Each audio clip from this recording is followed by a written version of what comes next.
The Jesus Trilogy, The Four Messiahs, Chapter 7, Part A. Joanna was locked up in the one-room jail at the Nazareth County Courthouse. The Roman patrol had come to investigate the party and its accompanying din of loud music soon after Mary had left the area. She was in a cell with 3 other girls and 4 boys. They were booked, fingerprinted, and locked up. All the other parents came and made bail, but Joanna's mother was nowhere to be found. Her father, a traveling salesman, had been gone for 2 weeks. Joanna had heard her mother leave the house late at night a few times before, but she didn't think much of it at first. It seemed to be a more regular occurrence when her dad was gone. Gloria had told Joanna that she would be out until 1 a.m., and Joanna had arranged her party so as to be over by midnight. She would then have time to clean up before her mother got home from wherever. Gloria had told Joanna that she had to go out for business dinner. Gloria was a fundraiser in the Liberal Party of Nazareth. It was only part-time. She didn't need the work. Gregor, Joanna's father, was gone all the time and made lots of money. As Joanna sat in the jail cell, now alone, she saw the clock turn past 2. Where is my mother? Joanna spent the whole night in that stinky jail cell. Thankfully, she was alone for most of the night, but at 5 a.m., 2 drunks were brought in. The jailer cuffed them to the opposite side of the cell so they couldn't reach her, but they kept her awake the rest of the night, either by snoring or telling her dirty jokes. Joanna wished she were dead. She wanted to kill her mother. No, maybe her mother should kill her. Whatever. She just wanted out of this godforsaken place. She decided that it must have been that little witch Mary who had squealed about the party. Father Time finally smiled on Joanna. Her mother came into the jail at 9 a.m. and to Joanna's surprise was thrilled to see her. Gloria apologized over and over. She had slept through the bell when the patrol rang, or so she said. As Joanna left the cell to be officially signed out at the desk, she noticed a young guard seated in the far corner of the room. As she watched him, he looked up from his report and noticed her staring at him. Their eyes met for an instant, then they both looked down. Good-looking hunk, she thought. The ride home was accomplished in silence. When they got there, Joanna walked into the kitchen and her mouth dropped open. Everything was spotless. I made a big breakfast for you, dear, eggs, bacon, and toast. I'm not hungry, Joanna said curtly. Got to eat, dear.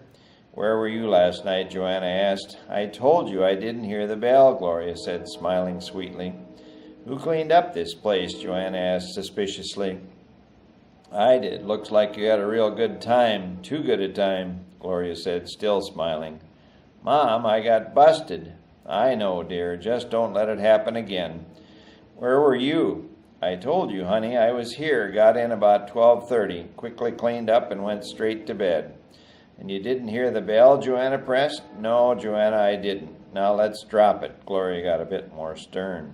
Mom, I've heard you go out at night before. Of course, honey, I can't sleep well when your father is gone, so I go out and take walks. I do miss him so. Right, Joanna said sarcastically. Gloria played it straight. Honey, there were no drugs at this party, just alcohol. I don't do drugs, nor do my friends. I can't say as much about that rat Mary, Joanna said righteously. Mary?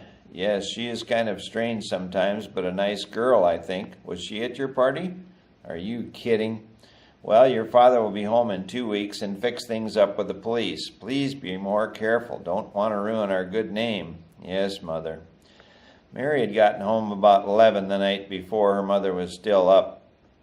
What took you so long? Her mother asked. I took a little detour, Mary answered.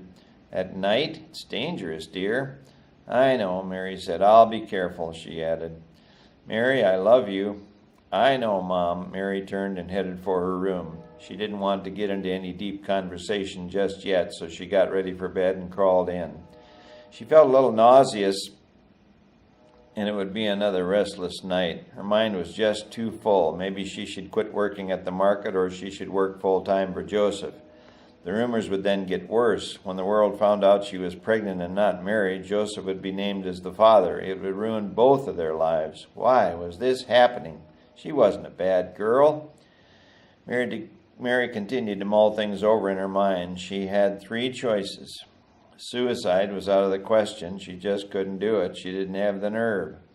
The second choice wasn't much better. She could keep the baby, but her life would be in shambles, and she would then have to move out of town. The third choice would be to give the baby away or somehow terminate the pregnancy.